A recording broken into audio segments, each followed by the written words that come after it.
Hello students, मैं doctor Renuka Verma अपने channel botany ज्ञान में एक बार फिर से आपका वेलकम करती हूँ। पिछले लेक्चर में हमने एनवायरमेंट पॉल्यूशन के बारे में बात की। आज हम इसी सीरीज को आगे बढ़ाने वाले हैं। तो इस लेक्चर को स्टार्ट करने से पहले अगर आप मेरे चैनल पर नए हैं तो प्लीज़ मेरे चैनल को सब्सक्राइब कर दीजिए और बेल बटन दबाकर नोटिफिकेशन स्टार्ट करना ना भूलें। और अगर आपको लगता है कि मेरे वीडियोज़ हेल्पफुल हैं तो इन्हें लाइक एंड शेयर जरूर करें। तो स्टार्ट करते हैं आज का टॉपिक, एयर पोल्यूशन।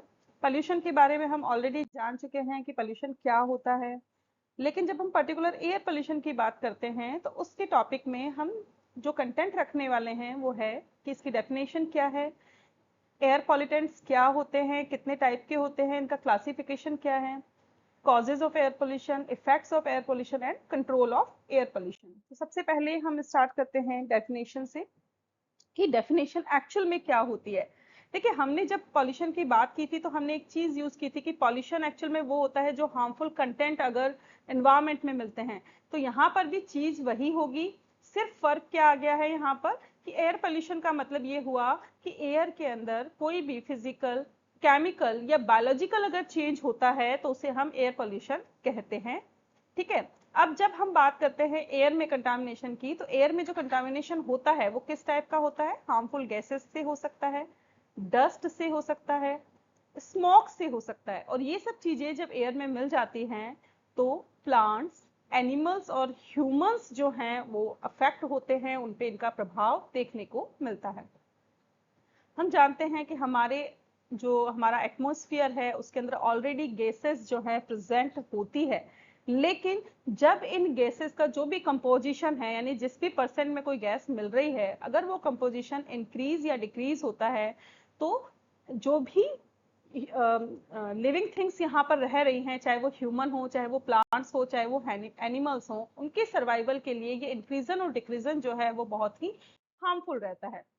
अब हम बात करेंगे कि वो कौन कौन से एयर पॉल्यूटेंट्स हैं जो कि हार्म पहुंचाते हैं। देखिए, बेसिकली जो एयर पॉल्यूटेंट्स हैं उनको हमने दो कैटेगरी में डिवाइड किया है, प्राइमरी पॉल्यूटेंट और सेकेंडरी पॉल्यूटेंट। प्राइमरी पॉल्यूटेंट्स कौन से होते हैं? प्राइमरी पॉल्यूटेंट्स वो होते हैं जो कि सीधे ही बिना किसी चेंज के एयर पोल्यूशन को कॉज करते हैं, मतलब बिना किसी से रिएक्शन के वो खुद ही अपने आप में जब एक पॉल्यूटेंट का काम करते हैं तो उसको प्राइमरी पॉल्यूटेंट कहते हैं। लेकिन ये सेकेंडरी पॉल्यूटेंट्स क्या होते हैं?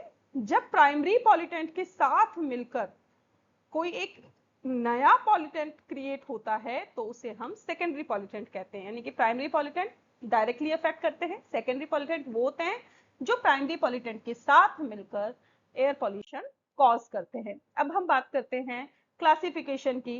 तो टू टाइप्स के जो हैं आप देखिए पॉल्यूटेंट्स होते हैं, particulate pollutants and gaseous pollutants.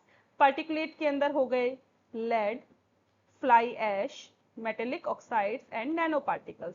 Gases pollutants में बहुत सारे हैं, जस्ट लाइक कार्बन मोनोक्साइड हो गया, कार्बन डाइऑक्साइड, क्लोरोफ्लोरोकार्बन, यानी बेसिकली जो गैसेस होती हैं वो होती हैं। उसके अलावा जो वीओसीज होते हैं, volatile organic compound, benzene, ethylene, biological pollutants, asbestos और रेडोन, ये सारे जो हैं डिफरेंट टाइप के पॉल्यूटेंट्स हैं जो एयर पॉल्यूशन को कॉज करते हैं। पहले हम बात कर रहे हैं पार्टिकुलेट पॉल्यूटेंट्स की। तो पार्टिकुलेट पॉल्यूटेंट्स मतलब पार्टिकल्स वाले जो पॉल्यूटेंट्स होते हैं, पार्टिकुलेट का मतलब हो गया पार्टिकल्स वाले। तो ऐसे पार्टिकल्स जो एयर को पोल्यूट करते हैं, एयर के अंदर सस्पेंड हो जाते हैं, उन्हें हम पार्टिकुलेट पॉल्यूटेंट्स कहते हैं। निलंबित होने वाले जो पार्टिकल्स होते हैं या निलंबन का से जो एयर पोल्यूशन कॉज हो रहा है वो पार्टिकुलेट पॉल्यूटेंट से होता है। ये पार्टिकल्स जो हैं वो एंथ्रोपोजेनिक प्रोसेसेस के कारण निकलते हैं, जस्ट लाइक व्हीकल्स की जो गैसेस होती हैं, इंडस्ट्रीज की जो गैसेस होती हैं, कंस्ट्रक्शन साइट्स, एक्टिविटीज, इनसे जो हैं ये पार्टिकल्स रिलीज होते हैं। इसके अलावा इनके कुछ नेचुरल सोर्सेज भी हैं, just like pollen, volcanic eruptions, natural gaseous precursor, ये सारे जो हैं पार्टिकुलेट पॉल्यूटेंट्स के सोर्सेज होते हैं। इनका जो साइज है वो 0.001 से 500 माइक्रोमीटर तक हो सकता है। ठीक है। पार्टिकुलेट पॉल्यूटेंट्स जो हैं ये ह्यूमन के रेस्पिरेटरी सिस्टम को बहुत ही वास्ट डैमेज पहुंचाते हैं, क्योंकि हम सांस लेते हैं और एयर के अंदर अगर कोई पॉल्यूटेंट है तो वो पॉल्यूटेंट कंटामिनेटेड एयर जो है हमारे रेस्पिरेटरी सिस्टम में जाएगी, तो ऑब्वियसली वहां पर उसको डैमेज होना ही है। ठीक है। अब हम कहते हैं 2.5 माइक्रोमीटर या उससे छोटे जो होते हैं उनको हम सबसे ज्यादा हार्मफुल पार्टिकुलेट पॉल्यूटेंट कहते हैं, क्योंकि ये बहुत ही इजीली हमारे रेस्पिरेटरी सिस्टम के अंदर चले जाते हैं। और ये जो डेफिनेशन है वो central pollution control board CPCB में दी है, ठीक है। क्योंकि ये कैसे होते हैं, बहुत ही छोटे होते हैं, जैसा कि मैंने आपको कहा, ठीक है। और इतने छोटे होते हैं कि कई बार जो है हम इसको इलेक्ट्रॉन माइक्रोस्कोप से भी नहीं देख पाते। वैसे इजीली हम देख लेते हैं, लेकिन कई बार उससे भी छोटे होते हैं कि इलेक्ट्रॉन माइक्रोस्कोप से हम उनको नहीं देख पाते हैं, ठीक है। ये जो फाइन पार्टिकुलेट्स होते हैं, इन्हें हम अपनी सांस के साथ जब इनहेल करते हैं तो ये लंग्स में चले जाते हैं, जिससे क्या होता है, रेस्पिरेटरी प्रॉब्लम्स होती हैं, इरिटेशन होता है, इन्फ्लेमेशंस होते हैं। इसके अलावा न्यूमोकोनेसिस होती है, जो कि एक लंग डिजीज है, जो कि डस्ट को इनहेल करने के कारण होती है। मतलब ये सारी जो प्रॉब्लम्स हैं वो कंटामिनेटेड एयर को इनहेल करने की वजह से होती है। अब जो इन्फ्लेमेशन होता है वो कैसा हो सकता है, बहुत ज्यादा खांसी आ सकती है, फाइब्रोसिस हो सकता है, ठीक है। फाइब्रोसिस का मतलब हो गया फाइब्रस टिश्यू का डिपोजिशन जो है हमारी बॉडी में बहुत ज्यादा होने लगता है। तो ये सारे जो है एयर पॉल्यूटेंट की वजह से होते हैं। अब ये जो पार्टिकुलेट मैटर है ये भी डिफरेंट टाइप के हो सकते हैं। इनको हम heavy particulate matter, suspended particulate matter, nano particulate matter में डिवाइड करते हैं। हैवी पार्टिकुलेट मैटर जो हैं वो 10 माइक्रोमीटर से बड़े होते हैं, सस्पेंडेड 10 माइक्रोमीटर से छोटे होते हैं, और नैनो पार्टिकुलेट जो हैं वो 0.02 माइक्रोमीटर से भी छोटे होते हैं। हैवी पार्टिकुलेट मैटर्स जो हैं वो एक पॉइंट के बाद में सेटल डाउन हो जाते हैं। सस्पेंडेड वाले जो हैं वो फ्लोट होते रहते हैं और एयर में बहुत ही इजीली मूव करते रहते हैं और हवा के साथ साथ एक जगह से दूसरी जगह जाते हैं। नैनो पार्टिकल जितने ज्यादा लाइट होते हैं उतने ही ज्यादा हार्मफुल होते हैं और ये एरोसोल का फॉर्मेशन करते हैं। कई बार धुंधला धुंधला सा हमें दिखाई देता है, जैसे बादल हो रहे हो इस तरीके का, तो वो नैनो पार्टिकुलेट की वजह से होता है। अब हम बात करेंगे गैसेस पॉल्यूटेंट्स की। तो डिफरेंट टाइप की जो गैसेस हैं वो पॉल्यूटेंट की तरह से वर्क करती हैं, जैसे कार्बन मोनोऑक्साइड। अब इसका डिस्क्रिप्शन और इसके क्या इंपैक्ट्स हो सकते हैं उनको भी हम साथ साथ देखेंगे। तो देखिए, कार्बन मोनोऑक्साइड जो है हाईली टॉक्सिक होती है, ठीक है। जो इंजन्स होते हैं उनके इंटरनल कंबशन से प्रोड्यूस होती है, क्योंकि यहाँ पर जो है इनकम्प्लीट कंबशन होता है, यानी कि जो पूरी तरीके से ईंधन जलता नहीं है, तो उस वजह से कार्बन मोनोऑक्साइड का फॉर्मेशन होता है। इसके जो अदर सोर्सेज हैं वो है वॉल्केनोज, फॉरेस्ट फायर, ठीक है। और ये जो है एक ग्रीन हाउस गैस है। ये तो इसका डिस्क्रिप्शन हो गया। इम्पैक्ट की बात करें तो कार्बन मोनोऑक्साइड पॉइजनिंग गैस है, ठीक है। ये कार्बोक्सी हीमोग्लोबिन प्रोड्यूस करती है, जो क्या करता है, ब्लड की जो ऑक्सीजन कैरिंग कैपेसिटी होती है उसको रिड्यूस करता है। कार्बन मोनोऑक्साइड को अगर हम इनहेल कर लें तो हमारे ब्लड में ऑक्सीजन की कमी आ जाती है। अब हम बात करते हैं सेकंड गैसियस पॉल्यूटेंट की, जो है कार्बन डाइऑक्साइड। कार्बन डाइऑक्साइड जो है वो हवा से भारी होता है, हेवियर देन एयर होता है। इसका सोर्स है वॉल्केनोज और फॉरेस्ट फायर, या नॉर्मल कोई भी फायर होती है, कोई भी आग लगती है, उससे CO2 रिलीज होती है। ये भी एक ग्रीन हाउस गैस है। इम्पैक्ट की बात करें तो ये एक एसिफिक्सेंट गैस है। ये एक ऐसी कंडीशन है जब क्या होता है, बॉडी में ऑक्सीजन की कमी आ जाती है, जिससे कई बार इंसान या तो अनकॉन्शियस हो जाता है या उसकी डेथ भी हो जाती है, ठीक है। तो आपको समझ में आ रहा है, यहाँ पर जब ऑक्सीजन की कमी हो जाती है उस वजह से ये कंडीशन जो होती है वो होती है, और ये CO2 की वजह से होती है। इसके अदर हार्मफुल इफेक्ट्स भी हैं। अगर हाई कंसेंट्रेशन में अगर हम CO2 को इनहेल कर लें तो डिजीनेस और हेडेक जैसे इश्यूज आने लग जाते हैं। इसके अलावा जो हाईली पॉल्यूटेड एरियाज हैं जहां CO2 बहुत ज्यादा है, वहां कार्बोनिक रेन भी देखने को मिलती है। ये इसके इफेक्ट है, इम्पैक्ट है। नेक्स्ट जो है वो है क्लोरोफ्लोरोकार्बन। डिस्क्रिप्शन इसका ये है कि ये रेफ्रिजरेटर्स में, एसीज में और एरोसोल्स के अंदर यूज होती है। इम्पैक्ट इसका ये है कि ये ओजोन लेयर को बहुत ज्यादा डिस्ट्रक्ट करती है, यानी ओजोन लेयर को हार्म पहुंचाने वाली गैस है। Next is ozone. ओजोन जो है ये स्ट्रेटोस्फीयर के लिए बहुत ही यूजफुल होती है, लेकिन ग्राउंड लेयर के लिए हार्मफुल होती है। ये इंडस्ट्रीज और व्हीकल्स की वजह से प्रोड्यूस होती है, और ये भी एक ग्रीन हाउस गैस है। इसका इम्पैक्ट ये है कि इसके बहुत सारे टॉक्सिक इफेक्ट देखने को मिलते हैं। आंखों में अगर चली जाए तो आंखों से पानी निकलने लग जाता है और आंखों में खुजली होने लगती है। Next is nitrogen oxide, NOx। जब नाइट्रोजन के साथ बहुत सारे ऑक्साइड्स कंबाइन हो जाते हैं तो उसको हम NOx की कैटेगरी में लेते हैं। ठीक है, जब ऑक्सीजन और नाइट्रोजन की रिएक्शन हाई टेम्परेचर पर होती है, यानी कि इंजन्स में जब कंबशन होता है, इंडस्ट्रीज में जब कंबशन होता है, तो बेसिकली नाइट्रोजन ऑक्साइड का फॉर्मेशन होता है। इम्पैक्ट ये है कि ये एस्थमेटिक कंडीशन को एग्रीवेट करती है, यानी कि अस्थमा जिनको है उसके लिए बहुत ही ज्यादा प्रॉब्लमेटिक गैस है, तो इसी वजह से रेस्पिरेटरी इश्यूज को भी कॉज करती है। ठीक है, साथ ही साथ ये जो है स्मोक फॉर्मेशन करती है, एसिड रेन फॉर्मेशन करती है और ग्रीन हाउस इफेक्ट के लिए भी रिस्पॉन्सिबल है। नेक्स्ट गैसियस पॉल्यूटेंट है सल्फर डाइऑक्साइड। इसकी जो स्मेल है बहुत ही पंजेंट यानी तीखी गंध होती है, कलरलेस है, और ये कहाँ से प्रोड्यूस होती है, इसके जो सोर्सेज हैं वो ये है वॉल्केनिक एक्टिविटीज, इंडस्ट्रियल प्रोसेसेस और सल्फ्यूरिक एसिड का जहां प्रोडक्शन होता है वहां सल्फर डाइऑक्साइड का फॉर्मेशन होता है। इम्पैक्ट इसका ये है रेस्पिरेटरी इश्यूज को कॉज करती है, प्री मैच्योर डेथ इसकी वजह से हो सकती है। इसके अलावा इसको अगर इनहेल किया जाए तो बहुत सारी नर्व्स जो हैं वो भी डैमेज हो सकती हैं। नेक्स्ट है वॉलेटाइल ऑर्गेनिक कंपाउंड VOCs, ये भी गैसेस पॉल्यूटेंट की कैटेगरी में आते हैं। VOCs जो हैं बेसिकली क्या होते हैं, कार्बन बेस्ड केमिकल्स जो है उनका एक लार्ज ग्रुप है जो कि इजीली इवोपरेट हो सकता है, वाष्पीकृत हो सकता है रूम टेम्परेचर पर। तो बेसिकली वॉलेटाइल ऑर्गेनिक कंपाउंड वो हो गए जो इजीली रूम टेम्परेचर के ऊपर इवोपरेट हो सकते हैं। इम्पैक्ट इसका ये है कि ये eyes, skin, nose and throat में इरिटेशन कॉज करता है। अगर इसका लॉन्ग टर्म एक्सपोजर होता है तो उस वजह से लीवर और जो अदर ऑर्गन्स हैं उनमें सीरियस डैमेज देखने को मिलता है। Next is benzene. बेंजीन जो है ये पेट्रोकेमिकल्स में मिलती हैं और फ्यूल एडिटिव के रूप में यूज की जाती है। इसका इम्पैक्ट ये है कैंसर रिस्क को इंक्रीज करती है और बोन मेरो फेलियर का एक मेजर कॉज है। Next is ethylene. इथाइलिन जो है इसको हम प्लास्टिक और केमिकल इंडस्ट्रीज के अंदर बहुत ज्यादा यूज करते हैं क्योंकि पॉलीथाइलिन के और जो अदर पॉलीमर्स हैं उनके प्रोडक्शन में यूज आती है। इसका अगर हम देखें इम्पैक्ट, तो अगर बहुत ज्यादा एक्सपोजर इसका होता है तो उससे हेडेक और डिजीनेस होती है और ये एक कार्सिनोजन है। इथाइलिन ऑक्साइड जो है वो एक कार्सिनोजन होता है। Next is asbestos. ये नेचुरली अकर होते हैं और एक फाइब्रस मिनरल के रूप में पाए जाते हैं। इम्पैक्ट की बात करें तो बहुत लंबे टाइम तक अगर इसका एक्सपोजर हो या इसको अगर इनहेल कर लिया जाए तो ये बहुत ही हार्मफुल हो सकती है और फैटल इलनेस को कॉज करती है, यानी कि जो प्रेग्नेंट लेडीज हैं उनको इससे दूर रहना चाहिए।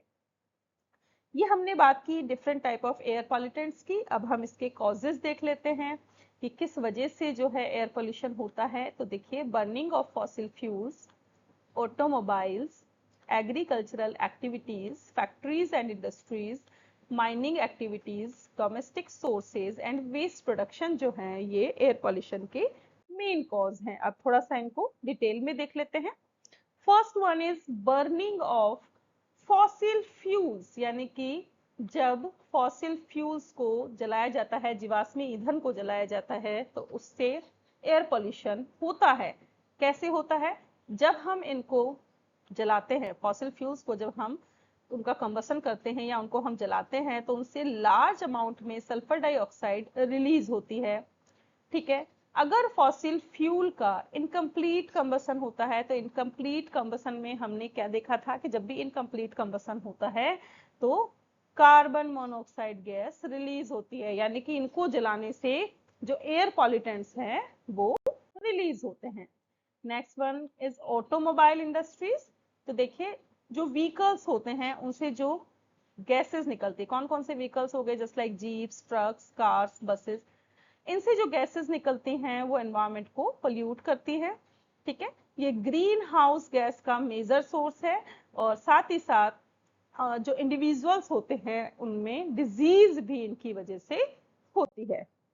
Next one is agricultural activities. वैसे हम जानते हैं कि एग्रीकल्चर हमारे जीने के लिए बहुत जरूरी है, लेकिन कुछ एग्रीकल्चर एक्टिविटीज जो हैं वो एयर पोल्यूशन को भी कॉज करती है।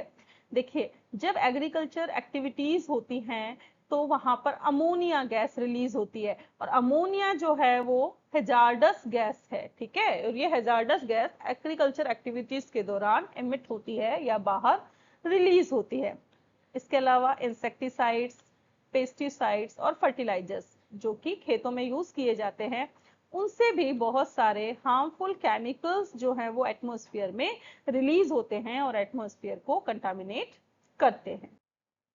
Next is factories and industries. Factories और इंडस्ट्रीज जो होते हैं वहां पर बहुत ज्यादा ईंधन जलता है, बहुत ज्यादा धुआं वहां से निकलता है, तो वहां basically carbon monoxide, organic compounds, hydrocarbons और केमिकल्स जो हैं वो बहुत ज्यादा रिलीज होते हैं। और ये केमिकल्स जब एयर के अंदर रिलीज होते हैं तो एयर की क्वालिटी डिग्रेड होती है और एयर पॉल्यूटेड हो जाती है। Next one is mining activities.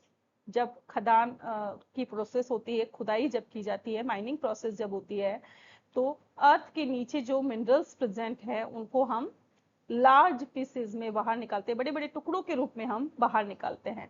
तो इस प्रोसेस के दौरान डस्ट और केमिकल्स बहुत ज्यादा रिलीज होता है, और ये डस्ट और जो केमिकल्स हैं वो एयर को तो पॉल्यूट करते ही हैं, साथ ही साथ जो वर्कर्स वहां पर काम कर रहे हैं उनकी हेल्थ पर उसका नेगेटिव इम्पैक्ट देखने को मिलता है, और उन माइनिंग एरियाज के आसपास जो लोग रहते हैं उनकी हेल्थ पर भी इसका नेगेटिव इम्पैक्ट देखने को मिलता है। Next one is domestic sources. घरेलू जो साधन हैं उनसे भी पॉल्यूटेंट्स रिलीज होते हैं। जैसे जब हम अपने घरों की सफाई करते हैं तो हाउस होल्ड क्लीनिंग प्रोडक्ट्स का हम यूज करते हैं, पेंट्स हम घरों में यूज करते हैं, तो इन सब के अंदर जो टॉक्सिक केमिकल्स होते हैं वो एयर में रिलीज होते हैं और एयर को पोल्यूट करते हैं, ठीक है। आपने देखा होगा जो नई नई दीवार पेंट होती है, न्यूली पेंटेड जो वॉल्स होती हैं, उनसे एक स्मेल आती है, और ये जो स्मेल है एक्चुअल में वो किस चीज की होती है, उस पेंट में जो केमिकल्स प्रेजेंट होते हैं उनकी होती है। और ये एयर को तो पोल्यूट कर ही है, साथ ही साथ ये केमिकल्स हम जब सांस लेते हैं तो हमारी सांस के साथ भी हमारे रेस्पिरेटरी सिस्टम में चले जाते हैं और उसको भी अफेक्ट करते हैं। Next one is waste production. तो बहुत सारे जो मिथेन जनरेशन जहां होता है लैंडफिल्स में, उसकी वजह से जो वेस्ट प्रोडक्शन होता है उसकी वजह से भी एयर पोल्यूशन होता है। अब हम बात करते हैं इफेक्ट्स की कि क्या क्या इफेक्ट्स एयर पोल्यूशन के हो सकते हैं।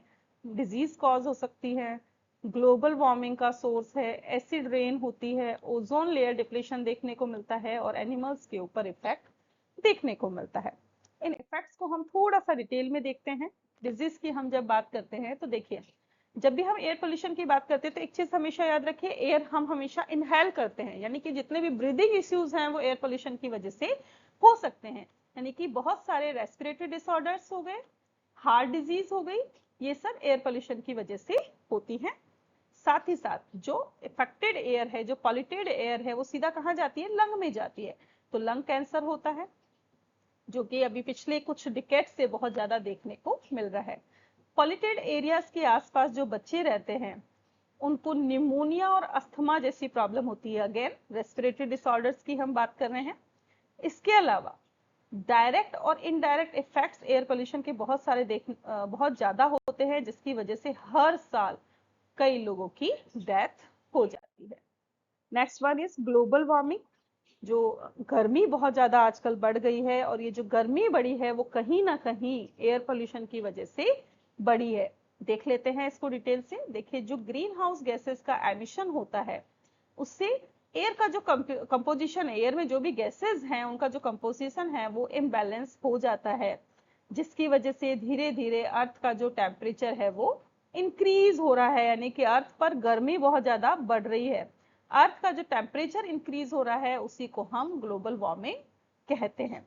इससे क्या होता है, जो ग्लेशियर्स हैं हमारी अर्थ पर वो मेल्ट हो रहे हैं, और ग्लेशियर्स के मेल्ट होने से सी लेवल इंक्रीज हो रहा है, और सी लेवल इंक्रीज होने के कारण आसपास के जो एरियाज हैं वो पानी में डूब रहे हैं, सबमर्ज हो रहे हैं। Next one is acid rain. तो हमें पता है जब एयर का कंपोजिशन बिगड़ता है, एयर पॉल्यूट होती है, तो क्या होता है, अब देखिए जब फॉसिल फ्यूल बर्न हो रहे हैं तो उनसे भी हार्मफुल गैसेस निकल रही हैं, जस्ट लाइक आपकी नाइट्रोजन ऑक्साइड हो गई, सल्फर डाइऑक्साइड हो गई, ये सब एयर में जाती है। जब ये एयर में जाती हैं तो एयर में जाने के बाद ये वाटर ड्रॉपलेट्स के साथ कंबाइन हो जाती हैं और कंबाइन होकर के ये उस पानी को एसिडिक कर देती है। अब ये पानी जब गिरेगा तो वो रेन कैसी हो जाती है, एसिड रेन हो जाती है, जो कि ह्यूमन, एनिमल और प्लांट तीनों को ही डैमेज करती है।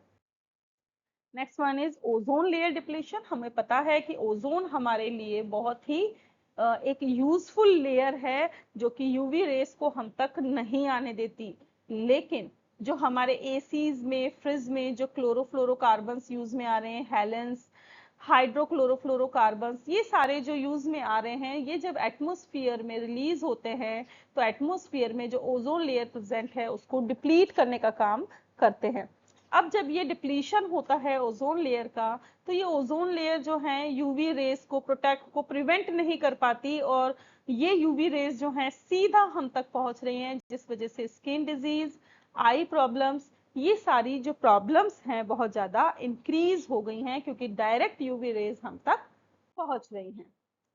एनिमल्स पर कुछ इफेक्ट्स देखने को मिलते हैं, तो देखिए एयर पॉल्यूटेंट्स एयर में सस्पेंड हो जाते हैं, वाटर बॉडीज में सस्पेंड हो जाते हैं तो एक्वेटिक लाइफ को इम्पैक्ट करते हैं। ठीक है, ये जो है एनिमल्स की हैबिटाट को चेंज कर रहा है, जिससे कि क्या होता है, एनिमल्स को अपनी जगह चेंज करनी पड़ती है, वहां से जाना पड़ता है, जिससे धीरे धीरे क्या होता है, एक large number of animal species का एक्सटिंक्शन हो रहा है, वो विलुप्ति की कगार पर आ रही है। हैबिटाट लॉस की वजह से धीरे धीरे एनिमल्स जो हैं एक्सटिंक्शन की ओर बढ़ रहे हैं। इंडिया की अगर हम बात करें तो ये यहाँ पर जो एक डेटा हमने दिया है, ये डेटा एक एनुअल एवरेज दिखा रहा है कि most polluted countries, sorry most polluted cities कौन सी है। 2020 का ये डेटा है, एक सर्वे किया गया था और इस सर्वे में देखा गया था कि टॉप 10 जो मोस्ट पॉल्यूटेड सिटीज हैं, 10 में से 9 सिटीज जो हैं वो इंडिया की है। फर्स्ट नंबर पर तो होटैन है जो चाइना में है। इसके अलावा इंडिया के अंदर अगर आप देखेंगे, गाजियाबाद, बुलंदशहर, बिसरख, जलालपुर, भिवाड़ी, नोएडा, ग्रेटर नोएडा, कानपुर, लखनऊ और दिल्ली, यानी कि ऑल ओवर वर्ल्ड में भी अगर हम बात करें तो इंडिया जो है पॉल्यूशन लेवल में बहुत ही ज्यादा ऊपर पहुंच चुका है। अब किस तरीके से इसे हम कंट्रोल कर सकते हैं, तो बेसिकली हमें जो है एयर पॉल्यूटेंट के रिलीज को रोकना है। और एयर पॉल्यूटेंट के रिलीज को हम कैसे रोक सकते हैं, व्हीकल्स के यूज को अवॉइड करके, एनर्जी कंजर्व करके, क्लीन एनर्जी सोर्स का यूज करके और कुछ अदर जो कंट्रोल्स है उनका यूज करके। सबसे पहले व्हीकल्स की जब हम बात करते हैं, मतलब हमें भी पता है कि आजकल की जो हमारी लाइफ है उसमें हम व्हीकल्स को अवॉइड नहीं कर सकते, लेकिन हम क्या कर सकते हैं, कम दूरी पर अगर हमें कहीं जाना है तो कोशिश करें कि हम व्हीकल्स को अवॉइड करें। और अगर हम अवॉइड नहीं कर सकते तो हम क्या कर सकते हैं, एक बहुत सिंपल सी चीज है, हम पब्लिक मोड ऑफ ट्रांसपोर्ट का यूज कर सकते हैं। बसेस से जाइए, ट्रेन से जाइए, तो वहां पर उसमें पॉल्यूशन का लेवल थोड़ा सा कम होने में हेल्प मिल सकती है। इससे एयर पॉल्यूशन तो प्रिवेंट होगा ही होगा, साथ ही एनर्जी भी कंजर्व होगी। मतलब कहने का मतलब है शेयरिंग बेसिस पर अगर हम व्हीकल्स का यूज करते हैं तो एयर पॉल्यूशन को कम करने में हेल्प कर सकते हैं।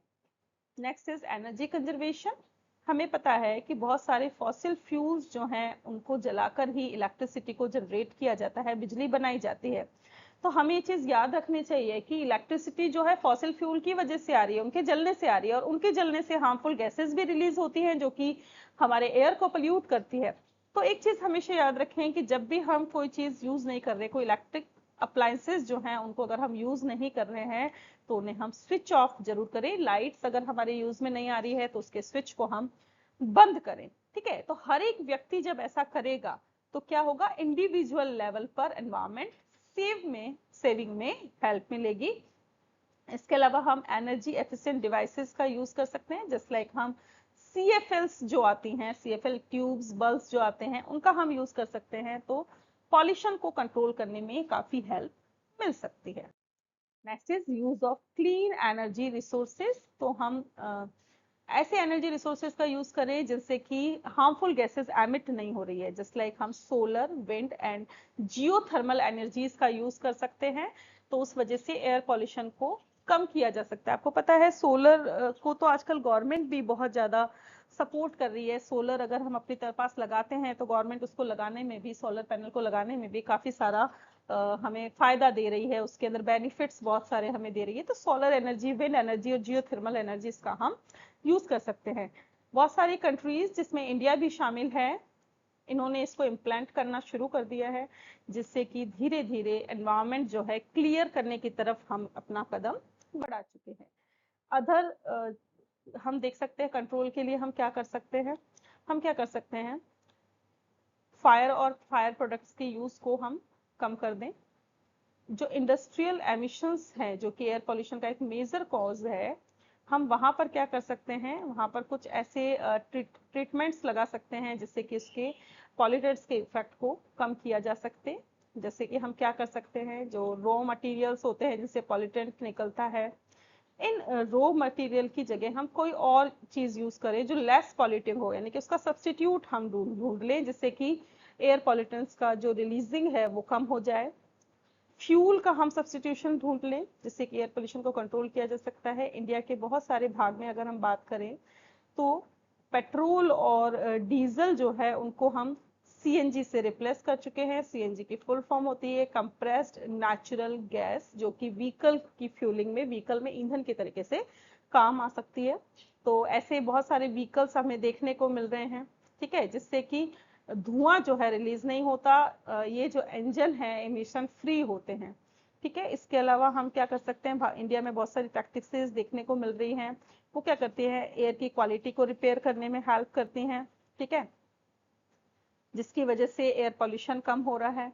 इसके अलावा बहुत सारे ऐसे व्हीकल्स हैं ऑन रोड जिन्हें टेस्ट नहीं किया गया है, उन्हें भी हम पॉल्यूशन कंट्रोल बोर्ड से उसकी टेस्टिंग करवा सकते हैं और एयर पोल्यूशन की को एक हद तक जो है हम रोक सकते हैं। इसके अलावा अगर हम बात करें तो एयर पोल्यूशन को हम क्या कर सकते हैं, कैसे रोक सकते हैं, इंडस्ट्रीज को मॉडिफाई कर दिया जाए, ठीक है। जो इक्विपमेंट्स वो यूज कर रहे हैं उनकी टाइम टाइम पर मेंटेनेंस होती रहे, ताकि उनसे एमिशन का जो पॉल्यूटेंट्स का जो एमिशन है वो मिनिमाइज हो सके। इसके अलावा हम क्या कर सकते हैं, कई बार ऐसा होता है कि पॉल्यूटेंट्स को कंट्रोल करना या उनके सोर्स को कंट्रोल करना हमारे लिए पॉसिबल नहीं होता। तो हम क्या कर सकते हैं, प्रोसेस कंट्रोल इक्विपमेंट को यूज कर सकते हैं, जिससे कि पॉल्यूशन को कंट्रोल किया जा सकता है। इसके अलावा हम क्या कर सकते हैं, एयर पॉल्यूटेंट्स को डाइल्यूट कर सकते हैं।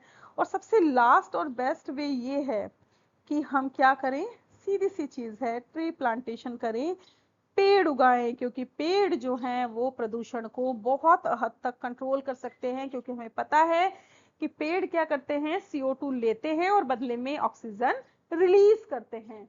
तो ये सारी चीजें जो हैं हम यहाँ पर यूज कर सकते हैं, पेड़ों को उगा करके पॉल्यूशन का कंट्रोल रोक सकते हैं। तो आई होप आपको ये अच्छे से समझ में आ गया होगा कि एयर पोल्यूशन होता क्या है, किन की वजह से होता है, क्यों एयर पॉल्यूटेंट्स रिलीज होते हैं, उनका क्या इफेक्ट देखने को मिलता है और किस तरीके से हम इनको कंट्रोल कर सकते हैं। आई होप ये जो टॉपिक है वो आपको अच्छे से समझ में आ गया होगा। मिलते हैं नेक्स्ट लेक्चर में, तब तक बने रहे हमारे साथ। Thanks for watching and stay tune to botany ज्ञान for more informative videos. Thank you.